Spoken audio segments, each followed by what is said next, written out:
Hello, everybody, and welcome to the latest in our series of RIABU podcasts. RIABU, be first in line to get paid. There's never a bad time to talk about receivables, and some would say that we're now looking at a 2022 of rising interest rates and probably increased levels of insolvency in companies large and small. So we're here today to talk about the challenges of collecting receivables, and I'm delighted to be joined by the director of a large listed American agricultural equipment company, Yati Omar.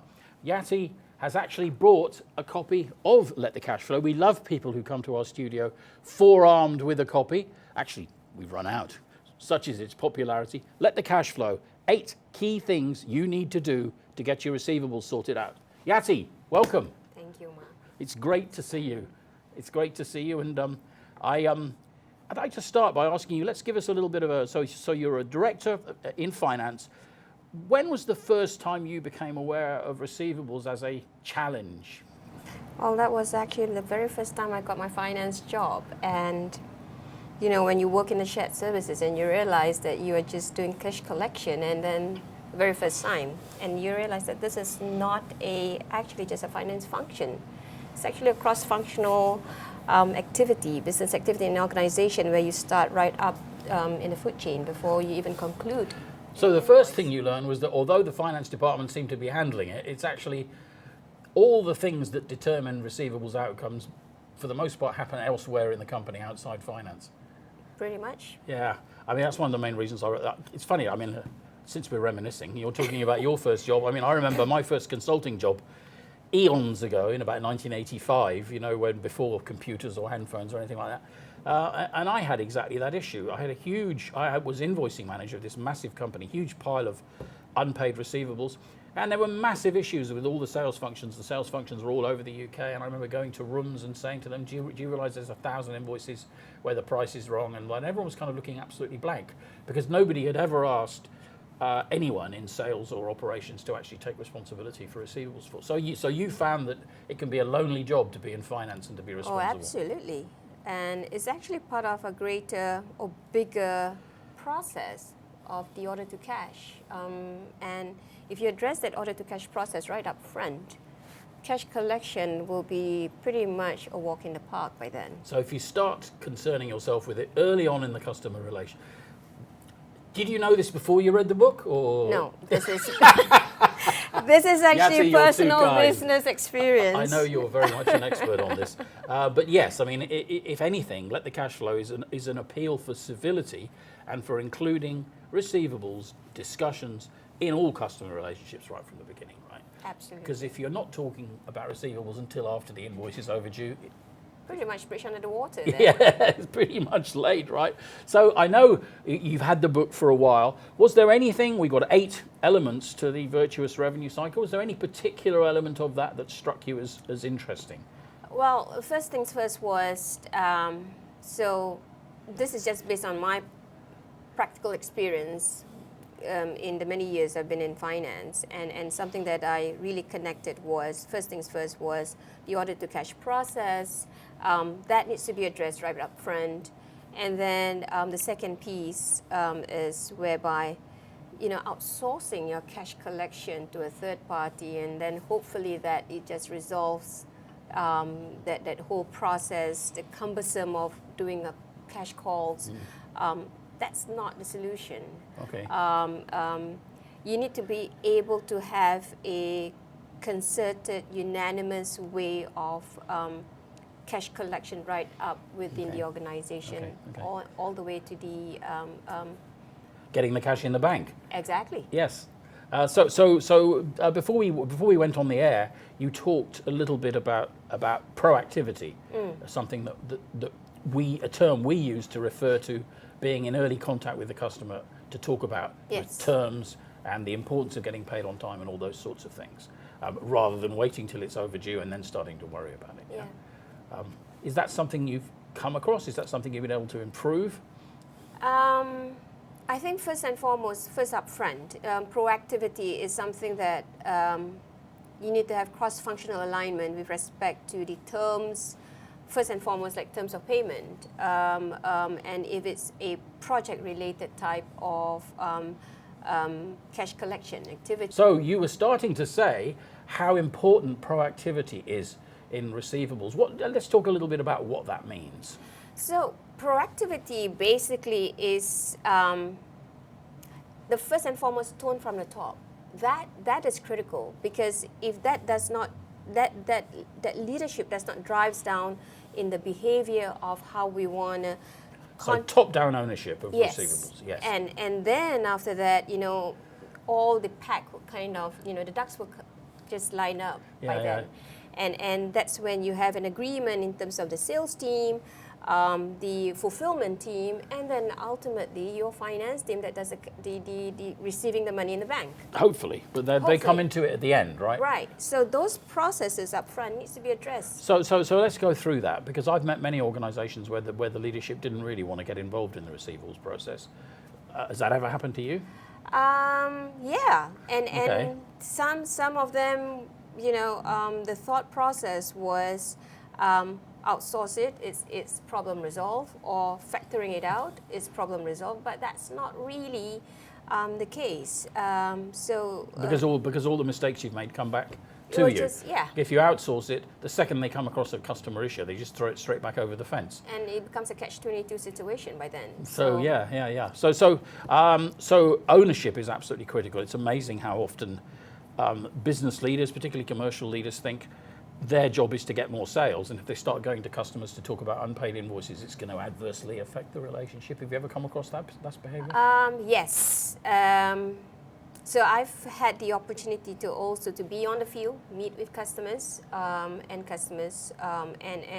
that's when you actually have the first interaction of when deals are being concluded, terms of payment are being addressed. And then that's where you discuss, okay, if you address that at that point in time, cash collection will be far much more easier by then. It's just presenting the right documents to the bank, and you get money in the bank. And setting the right expectations Exactly. at the beginning. Let's explore that a little bit, because you and I have talked about this a couple of times. You travel very widely, or at least you did until we all got locked in our bedrooms. You travel very widely for your very large American company. Let's talk about some of the places you go. So Asia, Africa, next pit stop is Middle East, but with COVID and restrictions, so that's been put on the back burner for the moment. Has that made it harder to onboard new customers and ensure that they have the right expectations? Well, that's the thing. There's no one size fits all. Every customer is different. Every dealers and distributors is different. But that's where you have to know your customers. It's know your customers, get to know them, how the business works, and of course, before you even conclude your terms of payment, perform your due diligence assessment, your credit assessments, collaterals then that comes with it. And so that it secures at the end of the day the cash collection that you need to have. So setting the right expectations up the front, understanding, sharing that understanding with the customer. By the way, it's all in the book. I'm glad I wrote it, because it sounds like Yati could have written it. Luckily, I got in first. So having things like conversations about payment terms, even when the customer doesn't want to have them, and setting those expectations up front, really important, right? Absolutely. Okay, and some things, if I'm honest, because I'm a sort of serial startup merchant in Singapore, as is my business partner Mark, and when we sit down and talk about it, we admit that we're actually sometimes reluctant to talk to our big new customers about the need to pay us, because we're so excited about the fact that we've got that customer, we've got that new order, multi-million-dollar order maybe. We don't want to make the customer uncomfortable by saying, oh, by the way, let's talk about our payment terms. But in fact, you've got to, because if you don't, and if you leave it, what happens? You have an overdue payment, right? Right. So you mentioned setting the right expectations up front, and it's very interesting to me that in normal times you actually go around the region actually meeting your prospective customers. We do. Setting those expectations. We believe that, at least I believe that, a business transaction is a cross-functional activity. Yes, you need the sales guys to be able to drive that discussions with the distributors or the end customers.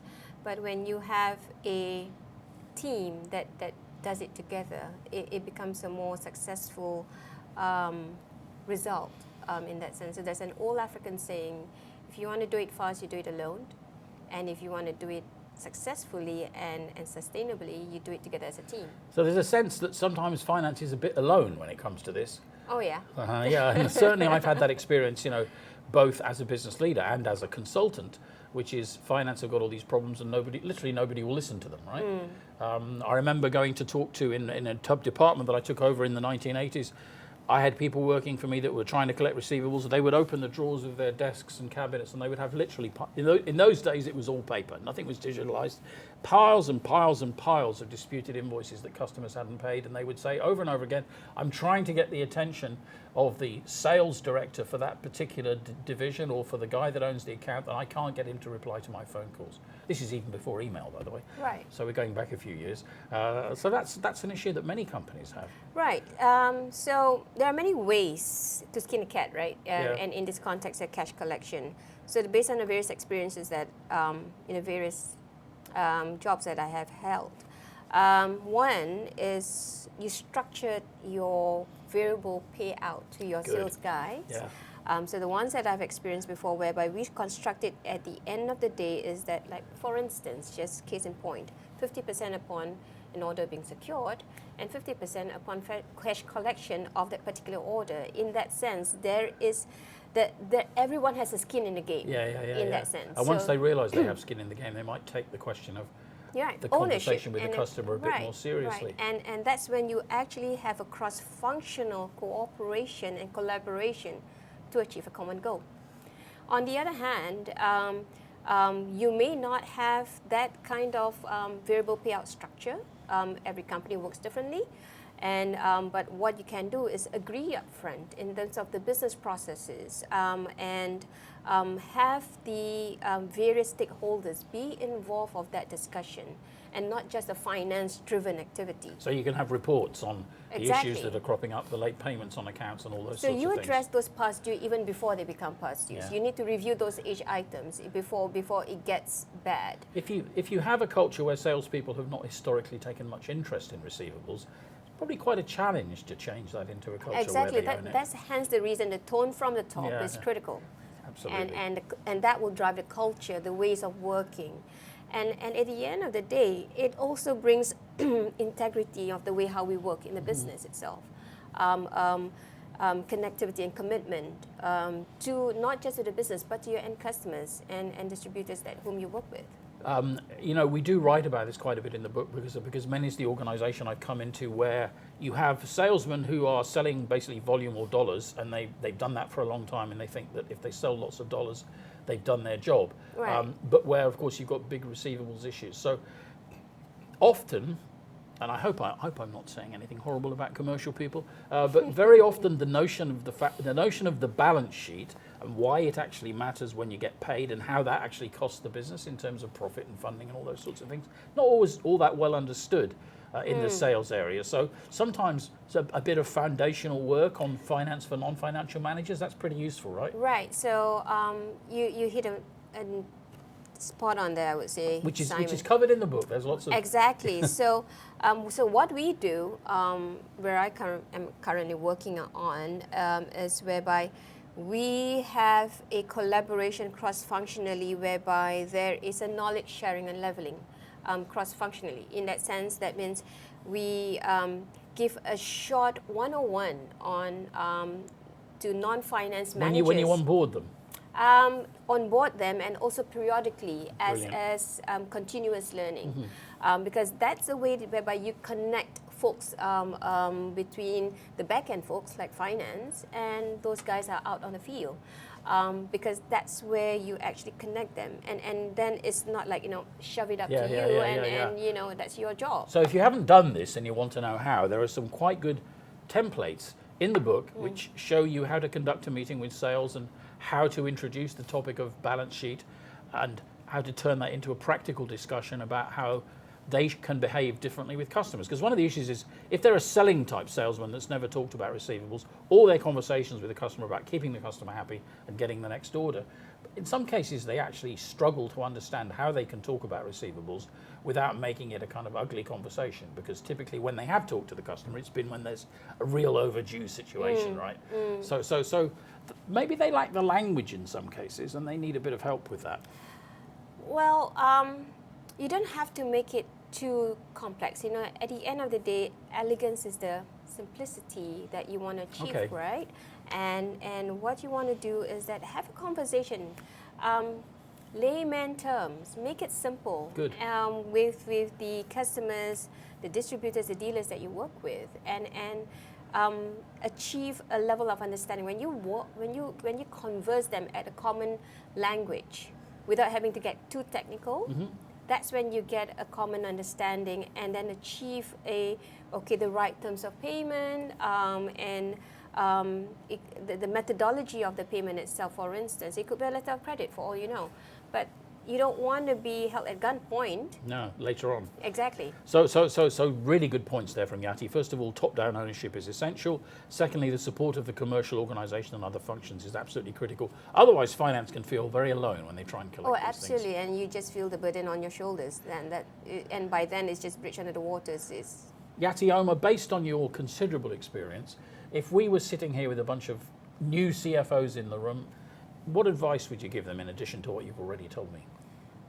First things first, the tone from the top, right? That's critical because that will drive the culture and the work ethics.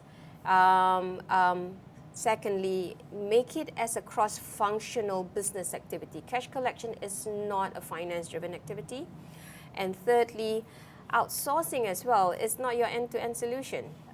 You actually have to have a process built in and agreed on a set of modus operandi with your shared services, and also define the SLAs and not just hitting Service level agreements. Yes, exactly. So for example, and again, we've talked about this a little bit, when you've got issues coming up in your invoice collection and you need a salesman or a supply chain guy or someone else to sort it out, there needs to be a service level agreement, even if it's an informal one, which says we need to hear back from you within a day or two because there's a large amount of money being held up. Right. So when you have a service level agreement between the service provider and the benefactor of that service level agreement, what results from that, there is a certain degree of ownership, accountability at the end of the day. And there's a cost if they violate the agreement, right? Right, exactly. Because it's written in the contract. Yes, I think that's a really interesting area. One of the things that you said to me shortly after you first read the book was, well, actually, you know what, this could be quite a good template for outsourcing, but we don't actually talk about outsourcing in there. So we're going to put that in our revised edition later in 2022. Looking forward. Yati Omar, you know, you've got masses of really good insight here. I really appreciate the fact that you came to the studio to share it with us today. Let's all read the book and let's get better at collecting receivables this year. Let the cash flow be first in line to get paid. Have a great 2022. Thank you, Yati. Pleasure is mine. Thank you, Simon.